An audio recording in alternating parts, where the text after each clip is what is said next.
कृषि उपज मंडी फल सब्जी मुहाना में वो जो छोटे आकार में या छोटे रूप में छोटी मात्रा में फुटकर व्यवसाय के रूप में जो कृषि जिनसे बेचते हैं, फल सब्जी बेचते हैं, उनसे हमारी एक ही रिक्वेस्ट है कि वो परिसर थोक व्यापार के लिए है। हमने उनको हटाने के लिए कार्रवाई की है।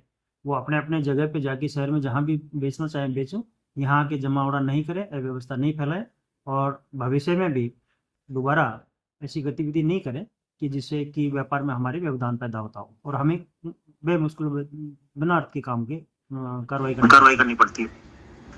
सुना आपने, ये थे मंडी सचिव। मंडी मुहाना टर्मिनल मार्केट, अंतर्राष्ट्रीय फल सब्जी मंडी।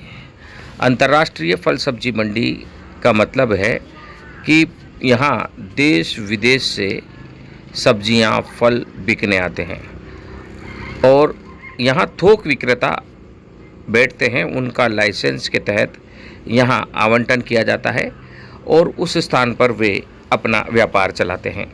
लेकिन थोक विक्रेताओं के साथ साथ यहाँ काम करने वाले हम्माल भी कुछ समय के लिए यहीं पर हम्माली से जो मिलती है सब्जियां या कई बार जो उनके हिस्से की सब्जियां आ जाती है उसे यहीं पर बैठकर बेचते हैं। बेचते बेचते अब यह व्यापार बन सा गया है और इसका कारण है कि मानसरोवर में जहाँ ये अंतर्राष्ट्रीय फल सब्जी मंडी है वहाँ आसपास कोई खुदरा सब्जी मंडी नहीं है। अब ऐसे में मानसरोवर और सांगानेर, जो कि मुख्यमंत्री भजनलाल शर्मा का विधानसभा क्षेत्र है, उसका दबाव पहुंचता है यहाँ पर। हालांकि गांधी टीवी ने यह बात आज मंडी सेक्रेटरी को कहा है, ये समस्या बताइए और इस समस्या को हम आगे तक भी ले जाएंगे। अब ये जो दबाव है, इस दबाव को कम करने के लिए क्या किया जाए। बहरहाल यहाँ जो अनधिकृत रूप से फुटपाथ पर व्यापार किया जा रहा है उन्हें हटाने की कवायद की जा रही है और लगभग 80 तराजू जब्त कर लिए गए हैं। मंडी सचिव सख्त कार्रवाई का आदेश दे चुके हैं। गांधी टीवी को उन्होंने बताया भी है। वहीं खुदरा व्यापार करने वाले लोगों ने भी लामबंदी शुरू कर दी है। खुदरा व्यापार करने वाले व्यापारियों से भी हमारी बात हुई है तो उन्होंने कहा है कि वे लगभग 10-12 वर्षों से यहीं काम कर रहे हैं और यहीं से उनका परिवार चलता है। उनके बच्चों के पढ़ने की फ़ीस, घर का किराया और घर का खर्चा सब कुछ इसी व्यापार पर टिका हुआ है।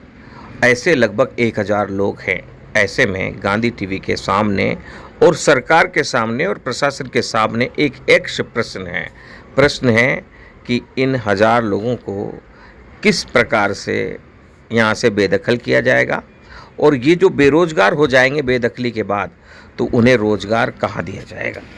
इस प्रश्न का उत्तर हम तलाश रहे हैं और लगातार आगे बढ़ रहे हैं, क्योंकि इस प्रश्न के उत्तर में 1000 लोगों के व्यापार को जिंदा रखने की व्यवस्था का जन्म लेना दिख रहा है।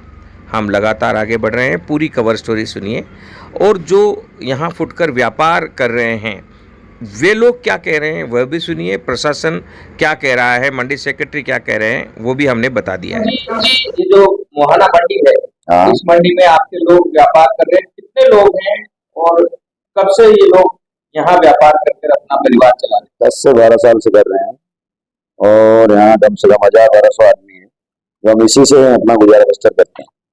इसी से गुजारा करते हैं। तो पिछली बार सरकारें कहीं आई तो ये पहली बार आपको हटाने की कवायद चल रही है, इसके बारे में आपका क्या कहना है? हमारा कहना ये है कि हम वहाँ नाले के पास में बैठ के 2-3 घंटे अब खरीद के बेच के वहीं बेच के चले जाते हैं, हमारा परिवार पाल लेते हैं। वो आए दिन हमारे को परेशान करते हैं। अनेक विधानसभा से हैं, भजनलाल जी के यहाँ वोटर हैं, हम यहीं से हम हैं और यहीं रहते हैं और यहीं कमा के खाते हैं। अब आगे अगर मान लो प्रशासन आपको हटा देगा तो आगे क्या? हम घर से बेघर हो जाएंगे, कहाँ जाएंगे हम? बेघर हो जाएंगे। हाँ। तो क्या इसके सिलसिले में कोई आंदोलन की आपकी तैयारी चल रही है? आंदोलन तो करेंगे, जब क्या करेगा? भूखा मरता आदमी क्या करेगा? भूखा मरता आदमी क्या करेगा? भाई भूखा मरेगा आदमी तो क्या करेगा? हमारा रोजगार छीन लिया जाएगा तो क्या करेंगे? हम आंदोलन करेंगे और क्या करेंगे?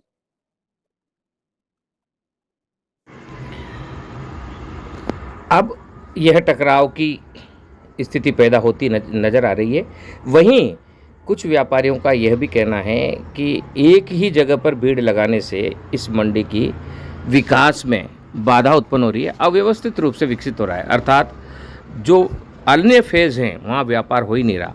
लिहाजा अन्य फेज़ में भारी भरकम पैसा देकर दुकान अलॉट कराने वाले व्यापारियों को मजबूरन जिन जगहों पर यह व्यापार अधिक होता दिखता है वहाँ किराया देकर अलग से कार्य करना पड़ रहा है। और भी कई समस्याएं यहाँ मुंह पसारे खड़ी है, लेकिन उन सभी समस्याओं को एक साथ हल करना मुनासिब नहीं है। लिहाजा गांधी टीवी ने प्रश्न उठाए हैं। यहाँ जो काम करने वाली बहनें हैं उनको काफ़ी दिक्कत आती है। यहाँ उनके लिए अलग से टॉयलेट की व्यवस्था है ही नहीं, बड़ी परेशानी होती है। ऐसे में मंडी सेक्रेटरी मोहनलाल जी का कहना है कि वे इस समस्या पर काम कर चुके हैं और सबसे पहले इसी पर फोकस किया गया है, क्योंकि यहाँ काम करने वाली महिलाओं की परेशानी को वे अच्छी तरह समझ चुके हैं और उनको हर प्रकार से सम्मान और सुरक्षा प्रदान करने की नीति मंडी सचिव के नाते उनकी रहेगी। लिहाजा हम यह आशा करते हैं कि इन बहनों के लिए एक टॉयलेट जल्दी ही बनकर तैयार हो जाएगा। रही बात इस क्षेत्र में काम करने वाले खुदरा व्यापारियों को, छोटे व्यापारियों को जो 1 किलो 2 किलो 5 किलो में सब्जी फल बेचते हैं, जो यहीं से खरीद कर कई बार यहीं बैठकर बेच लेते हैं ताकि घर में एक समय का खाना ले जा पाएँ, एक समय का खर्चा घर का निकाल पाएँ, घर को चला पाएँ, अपने परिवार को चला पाएँ। लेकिन अब यह एक अलग समस्या है।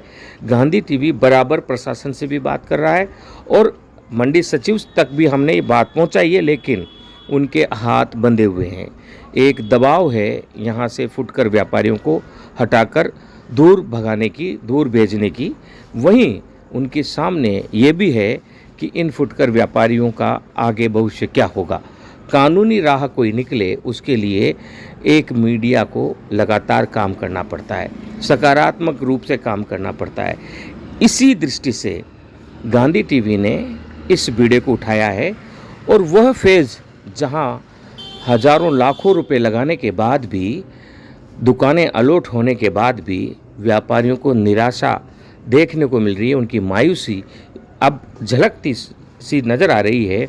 उस मायूसी को मिटाने के लिए भी हम कोई रास्ता निकाल रहे हैं। आशा है जो भी व्यापारी यहाँ जुड़े हुए हैं, जो भी समाज सेवी हैं, जो भी राजनेता हैं, गांधी टीवी के इस जुड़ें और पत्रकारिता की मिसाल में मदद। पत्रकारिता का मतलब होता है कि हम पत्र को आकार देने के लिए उसके अंदर समाचार और जानकारियां भरें, और पत्र को आकार देते हुए देश को आकार देना एक अच्छे पत्रकार की या पत्रकारिता की निशानी होती है। लिहाजा हम मुहाना मंडी के इस मिशन पर चल पड़े हैं। गांधी टीवी मिशन मोड पर काम करने वाला एकमात्र समाचार माध्यम है। हम और आप मिलकर हमारे मंडी परिसर को, हमारे परिवारों को और हमारे साथ काम करने वाले सभी परिवारों के भविष्य को और देश के भविष्य को सुदृढ़ बना पाएँ, इसी दिशा में हमारी पत्रकारिता निरंतर चलती है। जुड़े रहिए गांधी टीवी के साथ। आपके सुझाव हों तो आप निसंकोच हमें उपलब्ध कराएं, हमारे नंबर दिए जा रहे हैं।